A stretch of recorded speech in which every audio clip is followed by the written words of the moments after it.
The November rain fell relentlessly over the streets of London, turning the cobblestones slick and the sky an oppressive grey. Eleanor Hartley stood before the iron gates of what had once been her childhood home, watching as strangers carried away the last remnants of her former life. The furniture, the paintings, even her mother's cherished piano, all sold to settle the debts her father had left behind. She pulled her worn cloak tighter, feeling the cold seep through the thin fabric. 3 months had passed since her father's death. 3 months since the carefully constructed world of the Hartley family had collapsed like a house of cards. First came the illness that ravaged Thomas Hartley's body, then the revelation of his gambling debts, and finally the cruel whispers that spread through society like wildfire. Lady Pemberton had made certain of that. The wealthy widow had never forgiven Eleanor for catching the attention of her nephew at last season's ball. With calculated precision, she had spread rumours of impropriety, of secret rendezvous, of behaviour unbecoming of a proper young lady. None of it was true, but truth mattered little when reputation was currency, and Eleanor's had been spent. "Miss Hartley?" A thin voice interrupted her thoughts. Mrs. Davies, her father's former housekeeper, approached with an umbrella and an envelope.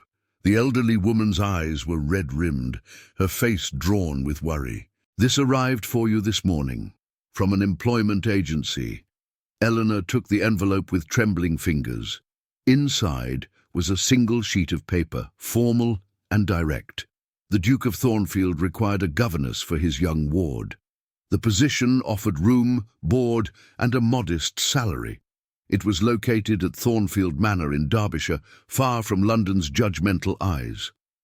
"It's a respectable position," Mrs. Davies said gently, reading the hope and hesitation in Eleanor's expression. "A fresh start, away from all this ugliness." Eleanor looked back at the house one final time. The windows that had once glowed with warmth now stared back at her, dark and empty. Her mother had died when she was 12, her father was gone, and she had no siblings, no family to turn to. The friends who had once filled her drawing room with laughter had abandoned her the moment scandal touched her name. "When does he expect me?" Eleanor asked, her voice steadier than she felt. "As soon as you can travel. The letter says the previous governess left quite suddenly, and the child is in need of guidance." 2 days later, Eleanor sat in a cramped mail coach, watching the city fade behind her. The other passengers, a merchant and his wife, a young clerk, eyed her with mild curiosity, but kept their distance. She was grateful for the anonymity. Here she was nobody, and nobody knew her shame. The journey took nearly 2 days, with uncomfortable stops at crowded inns, where Eleanor kept to herself, eating little and sleeping less. But as the coach climbed into Derbyshire, the landscape began to change. Rolling hills replaced crowded streets, and the air carried the scent of earth and rain rather than smoke and refuse. Thornfield Manor appeared suddenly, rising from the mist, like something from a painting. The estate was vast, with manicured gardens visible even in the fading light, and the manor itself was an impressive structure of grey stone, with tall windows and climbing ivy that spoke of centuries of history. The coach deposited her at the servants' entrance, where a stern-faced woman in black waited. "Miss Hartley? I am Mrs. Blackwood, the housekeeper. You're expected. Leave your trunk. Someone will bring it to your room." Eleanor followed the housekeeper through a maze of corridors, noting the elegant furnishings, the portraits of ancestors lining the walls, the quiet efficiency of the household staff they passed. Everything spoke of wealth, tradition, and order, a stark contrast to the chaos of her recent life. "The Duke is particular about his household," Mrs. Blackwood said without turning around. "He values discretion, punctuality, and dedication. Your charge is Miss Catherine Thornfield, age 8, the Duke's niece. She came to live here after her parents perished in a carriage accident last year. The child has had difficulty adjusting." They stopped before a heavy oak door. Mrs. Blackwood knocked once, then entered without waiting for a response. The room was a study, lined with books, and dominated by a massive desk where a man sat, reviewing documents by lamplight. "Your Grace, Miss Hartley has arrived," the housekeeper announced. The Duke of Thornfield looked up, and Eleanor felt her breath catch. He was younger than she had expected, perhaps in his early 30s, with dark hair and striking grey eyes that seemed to assess everything in a single glance. His face was handsome, but wore an expression of such carefully controlled reserve that it was almost like a mask. There was something haunted in those eyes, a shadow that spoke of loss and isolation. "Miss Hartley." His voice was deep, measured. "Mrs. Blackwood has explained your duties." "She has mentioned them briefly, Your Grace," Eleanor replied, keeping her gaze respectful but steady. She would not cower, not any more. She had lost everything already. There was a strange freedom in having nothing left to lose. "Catherine requires structure, education, and patience. She has been through considerable trauma and can be challenging. The last 3 governesses found her unmanageable." He paused, studying Eleanor with an intensity that made her feel exposed. "Why should I believe you will succeed where they failed?" Eleanor considered the question carefully. She could offer platitudes about her qualifications, her experience with children, her dedication, but something in his directness invited honesty instead. "Because I understand loss, Your Grace," she said quietly. "I understand what it means to have your world shattered and to feel utterly alone. Perhaps that understanding will help me reach her in ways that mere competence cannot." For a moment, something shifted in his expression. Surprise, perhaps, or recognition. Then the mask returned, but his tone was fractionally warmer when he spoke again. "You will begin tomorrow morning. Catherine takes breakfast at 8. Mrs. Blackwood will show you to your quarters." He returned his attention to his papers, a clear dismissal. As Eleanor followed the housekeeper from the room, she didn't see the Duke look up again, his gaze following her retreating figure with unexpected curiosity. That night, lying in a simple but clean room in the servants' wing, Eleanor stared at the ceiling and wondered if she had made the right choice. But then she remembered the empty house in London, the cruel whispers, the loneliness that had threatened to swallow her whole. Here, at least, she had a purpose. Here she could begin again. And as sleep finally claimed her, Eleanor allowed herself the smallest spark of hope, fragile as a candle flame, but burning nonetheless. The rain had stopped, and through her window stars began to appear in the clearing sky. Morning arrived with soft light filtering through Eleanor's window, carrying with it the sounds of a household awakening. Distant footsteps, the murmur of voices, the clatter of activity from the kitchens below. She dressed carefully in her plain grey dress, pinned her dark hair into a simple bun, and steeled herself for the day ahead. The schoolroom was on the 3rd floor, a bright space with tall windows overlooking the gardens. Shelves lined with books stood against one wall, and a globe sat on a side table next to scattered toys that appeared untouched. At a small desk near the window sat a girl with light brown curls and eyes the same striking grey as her uncle's.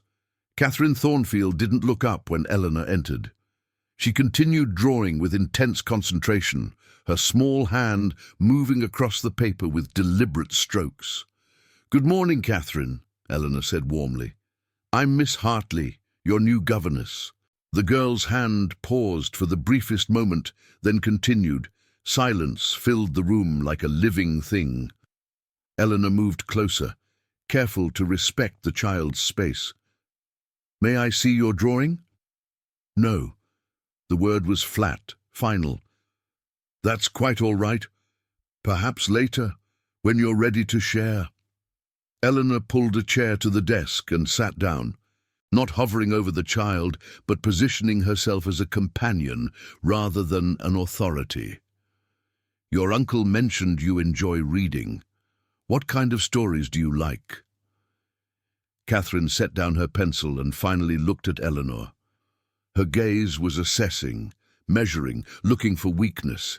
"You won't stay, they never do. Mrs. Winters said I was impossible. Miss Crawford cried and left after 2 weeks.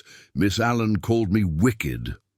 The words were delivered without emotion, but Eleanor heard the pain beneath them, the pain of a child who had learned to expect abandonment, who protected herself by pushing others away before they could leave on their own. "I'm not Mrs. Winters, Miss Crawford, or Miss Allen," Eleanor said simply, "and I don't believe children are wicked. Hurt, yes. Confused, certainly. Angry at a world that took away the people they loved. Absolutely, but not wicked." Something flickered in Catherine's eyes. "How would you know?" "Because I lost my mother when I was not much older than you. And then recently I lost my father and my home. I know what it feels like when everything familiar is suddenly gone." Catherine stared at her for a long moment. "Did you cry?" "Yes, many times, and sometimes I still do. Uncle Alexander says crying doesn't change anything." Eleanor considered this carefully. "Perhaps not, but sometimes we need to let the sadness out before we can make room for anything else. It's like a cup filled with bitter water. You have to pour it out before you can fill it with something sweet." For the first time, Catherine's expression softened slightly. She picked up her drawing and slid it across the desk. It showed a house with smoke rising from the chimney and 4 stick figures standing in front, 2 tall, 2 small. One of the small figures stood apart from the others, surrounded by dark scribbles. "That's me," Catherine said, pointing to the isolated figure. "After the accident, everything went dark." Eleanor's throat tightened. "It's a powerful drawing. You've captured something very true." She paused, then asked gently, "Would you like to add more to it? Perhaps show what happened next when you came here?" Catherine looked uncertain. "I don't know what to draw." "Well, you could draw this room, the gardens outside, or maybe leave that part blank for now, until you figure out what you want there to be." The girl picked up her pencil again, this time adding a new section to the paper. She drew a large building with many windows, Thornfield Manor, and slowly, carefully, she began to add details: trees, flowers, a fountain. They worked in companionable silence for a while, Eleanor occasionally offering supplies or gentle suggestions, but mostly just being present. When Mrs. Blackwood arrived with a breakfast tray, Catherine actually ate, which the housekeeper noted with raised eyebrows. The morning passed with reading lessons. Catherine was bright and read well above her age level, followed by arithmetic, which she approached with less enthusiasm but reasonable competence. Eleanor discovered the girl loved mythology and natural history, and they spent an hour looking through an illustrated book about birds of Britain.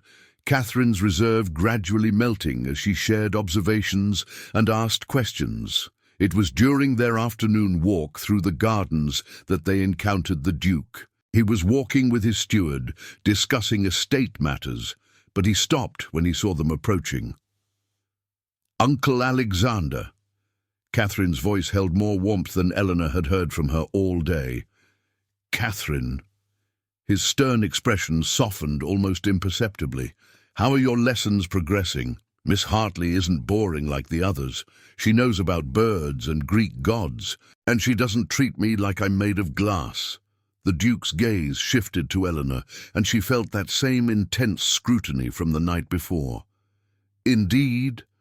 I'm pleased to hear it." He looked back at his niece. "Continue to apply yourself. Education is a privilege not to be wasted." "Yes, Uncle." Catherine's eagerness dimmed slightly at his formal tone, and Eleanor noted how the child seemed to pull back into herself. After the Duke and his steward moved on, Catherine was quieter.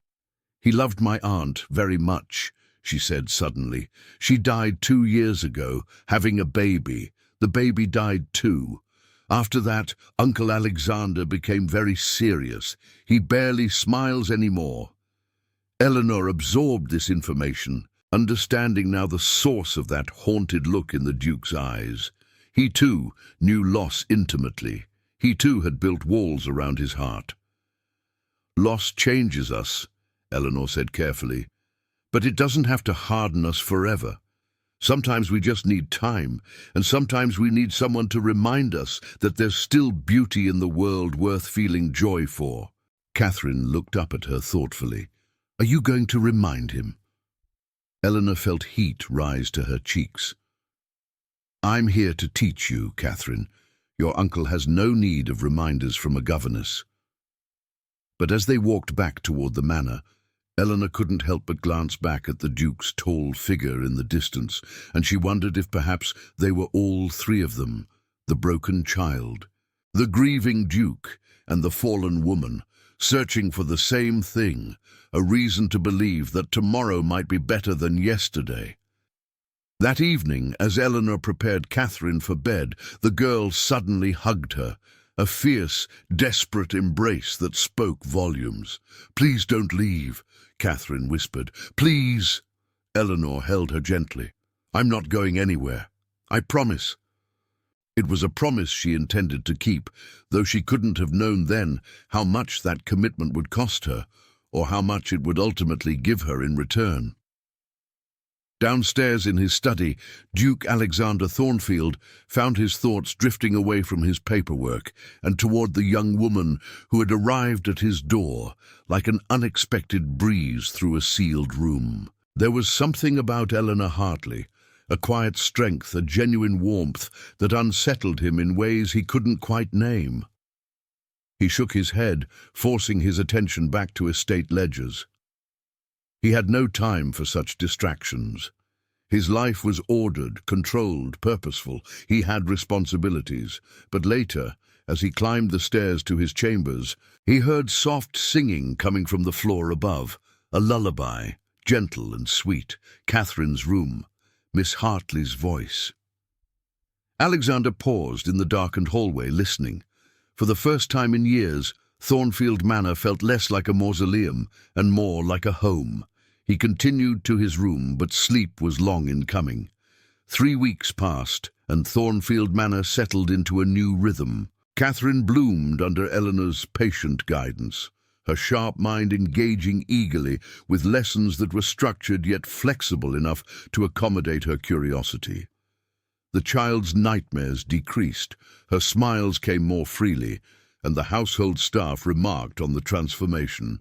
Eleanor found herself adapting to the rhythms of the estate. Morning lessons with Catherine, afternoon walks, evening reading before bed. She took her meals in her room, as was proper for her station, and maintained respectful distance from the Duke, whom she saw only occasionally in passing, but she felt his presence like a constant awareness. Sometimes she would glance up during a garden walk to find him watching from his study window. At dinner parties he hosted for neighbouring gentry. Eleanor would keep Catherine upstairs, but she would hear the distant sound of conversation and music and wonder what he was like in those settings, whether he laughed, whether the mask ever slipped. The answer came unexpectedly on a cold December afternoon. Eleanor and Catherine were in the library, seeking a specific atlas for their geography lesson, when they heard raised voices from the adjoining drawing room. "You cannot continue this way, Alexander," a woman's voice, sharp with frustration. "You're barely 32 years old. You must remarry, produce an heir. It's been 2 years since Margaret died. Mourning has its place, but this self-imposed isolation serves no one." "My personal affairs are not your concern, Aunt Beatrice." The Duke's voice was cold, controlled. "They are when you're the last of the Thornfield line. What happens to the estate, to the title, if something befalls you? That child upstairs is a girl. She cannot inherit. You have obligations." "I am aware of my obligations." Each word was clipped, final. "This discussion is concluded." Footsteps approached the library door. Eleanor quickly ushered Catherine toward the far stacks, hoping to avoid an awkward encounter, but they were too slow. The Duke entered, tension radiating from his rigid posture. He stopped when he saw them. "Miss Hartley, Catherine." He seemed to struggle for composure. "Forgive the disruption." "We were just leaving, Your Grace," Eleanor said quickly. "Catherine, take the atlas. We'll continue our lesson in the schoolroom." But Catherine, with a child's directness, spoke before Eleanor could stop her. "Why was that lady shouting at you, Uncle Alexander? She sounded mean." The Duke's jaw tightened. "Lady Beatrice is concerned about family matters. It's nothing for you to worry about. She said you should remarry. Don't you want to?" Eleanor felt mortification flood through her. "Catherine, that's an inappropriate question." "It's all right, Miss Hartley." The Duke looked at his niece with something close to tenderness. "No, Catherine, I don't. I had that once, with your Aunt Margaret. I don't wish to repeat it." "Because it hurts too much when they leave." Catherine's voice was small. Alexander knelt down to his niece's level, a gesture Eleanor had never seen from him. "Yes, exactly that." Catherine considered this. "Miss Hartley says we can't let hurt make us hard forever. She says there's still beauty worth feeling joy for." The Duke's eyes lifted to meet Eleanor's, and for a moment the mask fell completely away. What she saw there stole her breath. Raw grief, yes, but also loneliness so profound it ached, and something else, something that made her pulse quicken and her cheeks warm. "Does she?" he said softly, not breaking eye contact. "Miss Hartley seems to have wisdom beyond her years." Eleanor found her voice. "I only meant, that is, when speaking to Catherine about her losses. Everyone must find their own path through grief, Your Grace." And what is your path, Miss Hartley?" The question was direct, personal in a way that crossed the invisible lines of propriety between employer and employee. "I'm still finding it," she admitted. "But I believe it involves choosing to remain open to possibility, even when fear counsels otherwise." They stood there, awareness crackling between them like static before a storm. Catherine looked between them with interest, sensing something significant, though she couldn't name it. A discreet cough from the doorway broke the moment. Mrs. Blackwood stood there, her expression carefully neutral. "Your Grace, Lady Beatrice is departing and wishes to say goodbye." The mask snapped back into place. Alexander stood, nodding curtly. "Thank you, Mrs. Blackwood." He looked back at Eleanor and Catherine. "Excuse me." He strode from the room without another word. Catherine tugged Eleanor's sleeve. "Miss Hartley, do you think Uncle Alexander is lonely?" Eleanor chose her words carefully. "I think many people are lonely, Catherine, even when surrounded by others. It's why kindness and understanding matter so much." That evening, Eleanor was surprised by a summons to the Duke's study. She went with trepidation, wondering if she had somehow overstepped. He stood by the window, silhouetted against the twilight. "You wanted to see me, Your Grace." "I wish to thank you," he said, turning to face her. "Catherine has improved remarkably under your care. More than that, she seems happy. I'm grateful. She's a wonderful child. It's been my privilege to teach her." He moved closer, and Eleanor forced herself to remain still, to not betray the way her heart hammered. "This afternoon you mentioned remaining open to possibility. I find myself wondering what possibilities you see for yourself, Miss Hartley. What do you want from life?" It was another inappropriate question, far too personal. But something in his tone suggested he genuinely wanted to know, that he saw her not just as an employee, but as a person. "I want peace," Eleanor said honestly. "I want to be somewhere I'm valued, where I can be useful. I want to rebuild something from the ruins I left behind. And perhaps—" She hesitated, then continued. "Perhaps I want to believe that my story isn't over, that there are still chapters unwritten. You speak of your past as ruins. What happened?" Eleanor tensed. She had hoped her history wouldn't follow her here, that she could simply be Miss Hartley the governess, nothing more. But his gaze was neither judgmental nor prying, simply interested. "My father died, leaving debts.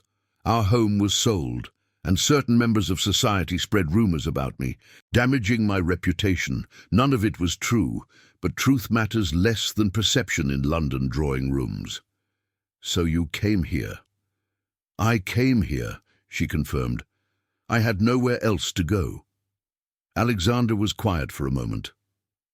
I know something of society's cruelty, he said finally. After Margaret died, the whispers began immediately.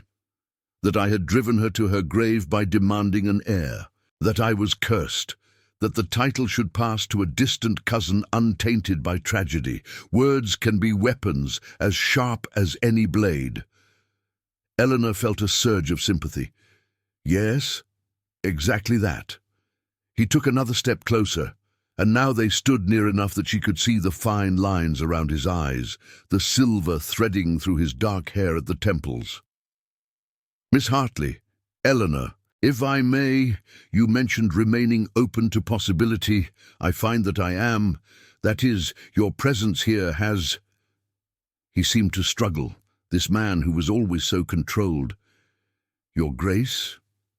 Her voice came out barely above a whisper.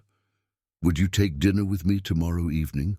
Not as governess and employer, but as two people who understand loss and who might wish to speak freely, without the constraints of propriety. It was shocking, improper, and Eleanor knew she should refuse. But looking into his eyes, seeing the vulnerability there, the hope he was trying so hard to contain, she found herself nodding. I would like that very much. His smile, when it came, transformed his entire face. It was slight, cautious but genuine, the first real smile she had seen from him. Until tomorrow then, 7 o'clock. Eleanor left his study in a daze, her mind spinning. What had just happened? What was she doing? He was a duke, she was a governess with a ruined reputation. This was madness. But as she lay in bed that night, she couldn't stop replaying that smile, couldn't stop feeling the warmth that had bloomed in her chest when he'd called her Eleanor. Perhaps, she thought, possibilities came in unexpected forms. Perhaps healing wasn't always a solitary journey. Outside, snow began to fall softly over Thornfield Manor, covering everything in pristine white, a blank page upon which anything might be written. Eleanor changed her dress 3 times before settling on her least worn gown, a deep blue that had survived her reduced circumstances. It was hardly appropriate for dining with a duke, but it was the best she had. Her hands trembled as she arranged her hair, and she scolded herself for nervousness. It was just dinner, a conversation, nothing more. Yet her reflection in the mirror betrayed her. Her eyes were bright, her cheeks flushed. She looked like a woman anticipating something significant, and the realization both thrilled and terrified her. The private dining room was smaller than the formal hall, with a fire crackling in the hearth and a table set for 2. Alexander stood when she entered, and she saw that he too had taken care with his appearance. He wore a dark jacket that emphasized his broad shoulders, and his cravat was tied with elegant simplicity. Eleanor, he said, and the use of her given name sent a flutter through her stomach. Thank you for joining me. Thank you for the invitation, Your Grace. Alexander, please, tonight at least, let's set aside titles and stations. They sat, and servants brought the first course, a delicate soup that Eleanor barely tasted, too aware of the man across from her, the way candlelight played across his features, the intensity of his gaze when it rested on her. Tell me about your life before, Alexander said, before loss changed everything. What brought you joy? It was such a simple question, yet no one had asked her in so long. Eleanor found herself talking about her childhood, her love of reading, the garden her mother had kept. She spoke of music lessons and afternoon teas, of a life that seemed impossibly distant now. And you? She asked. What did you love before grief took residence? Alexander leaned back, considering. I loved estate management, actually. The challenge of making the land productive, caring for the tenants, being part of something larger than myself.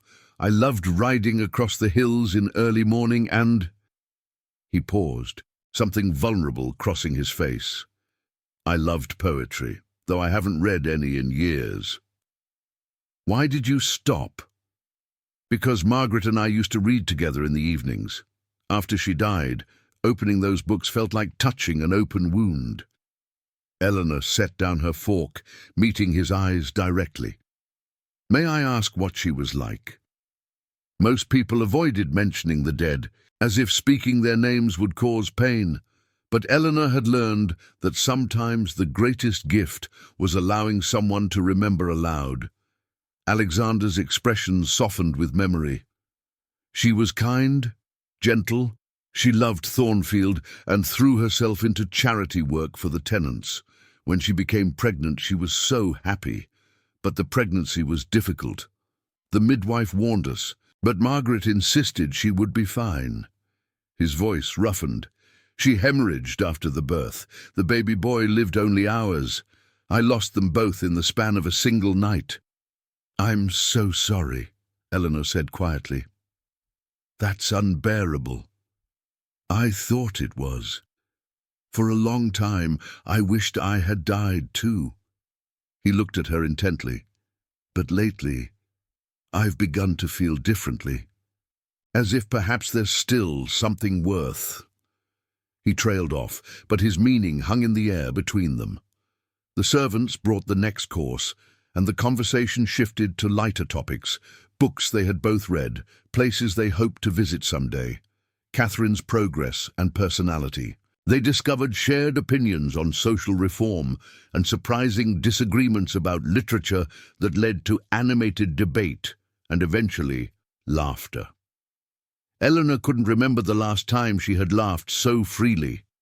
Alexander's wit, hidden beneath his stern exterior, was sharp and unexpected. When he smiled, really smiled, it illuminated his entire face. After dinner, he led her to the library, pouring 2 glasses of wine, despite propriety dictating she should return to her room. I want to show you something, he said, pulling a slim volume from a high shelf. Margaret gave this to me on our wedding day. Sonnets. I haven't opened it since she died. He held it out to Eleanor. She took it carefully, as if handling something sacred. The pages were well worn, corners turned down, margins filled with notes in 2 different hands. Would you read one? He asked. I find I want to hear them again, but in a new voice. A fresh beginning. Eleanor chose randomly, her voice soft in the quiet room. The sonnet spoke of love and loss, of time's passage and memory's endurance. When she finished, silence stretched between them. Thank you, Alexander said finally. That didn't hurt as much as I expected. In fact, it felt right, as if I was honoring her memory rather than hiding from it. He took the book and set it aside, then moved closer to Eleanor. They stood near the fire, its warmth nothing compared to the heat building between them. Eleanor, I must be honest with you. These past weeks, I've found myself thinking of you constantly. The way you are with Catherine, the strength I see in you, the way you speak of possibilities. He reached up, his fingers gentle against her cheek. You've awakened something in me I thought was dead.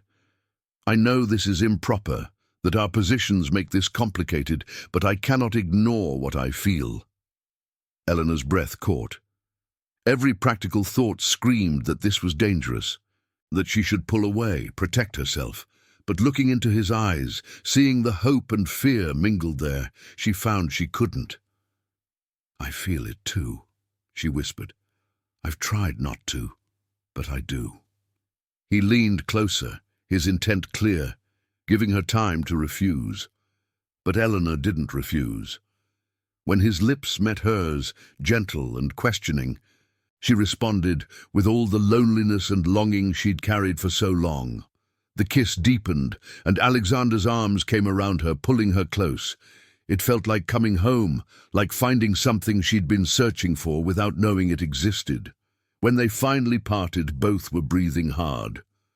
"Eleanor," he said, resting his forehead against hers, "I don't know how to do this. I don't know how to open my heart again without fear, but I want to try. With you." "I'm afraid too," she admitted. "I've lost so much. I don't know if I can bear to lose again." "Then we'll be afraid together. We'll take this slowly, one day at a time. But please say you'll stay, not just as Catherine's governess, but as part of my life." Eleanor pulled back enough to search his face. "People will talk, Alexander. Your aunt is already concerned about your future. I'm nobody, a fallen woman with no family, no prospects." "You are everything," he interrupted fiercely. "Your birth and fortune mean nothing to me. I've had position and wealth my entire life, and they've never brought me the peace I feel when I'm near you. What about Catherine? What about propriety?" "Catherine adores you. As for propriety?" A wry smile touched his lips. "I've spent 2 years following every rule society dictates, and it brought me nothing but emptiness. Perhaps it's time I made my own rules." Eleanor wanted to believe him, wanted to let herself hope, but doubt lingered. What if this doesn't last? What if... He silenced her with another kiss, this one more insistent. When he pulled back, his eyes blazed with determination. What if it does? What if we're being given a second chance, and we're too frightened to take it? I'm not willing to let fear cheat me of happiness again. Are you? Eleanor thought of everything she'd lost, everything she'd survived. She thought of the empty house in London, the cruel whispers, the nights she'd cried herself to sleep, and then she thought of Catherine's laughter, of mornings in the sunlit schoolroom, of the way Alexander looked at her as if she were precious beyond measure. "No," she said firmly, "I'm not." His smile was brilliant. "Then stay. Be with me. Let's see where this leads." They talked for hours more, making no promises beyond taking things day by day, but establishing that whatever this was between them, it was real and worth exploring. When Eleanor finally returned to her room as dawn approached, she felt lighter than she had in years, but outside the library window, a figure had watched their embrace. Mrs. Blackwood's stern face was troubled as she hurried away. The housekeeper was loyal to the Duke, but she also knew how society worked. She could see the storm coming, and she feared its arrival would shatter the fragile happiness beginning to bloom at Thornfield Manor. Change, she knew, never came without cost. The only question was whether love would prove strong enough to pay the price.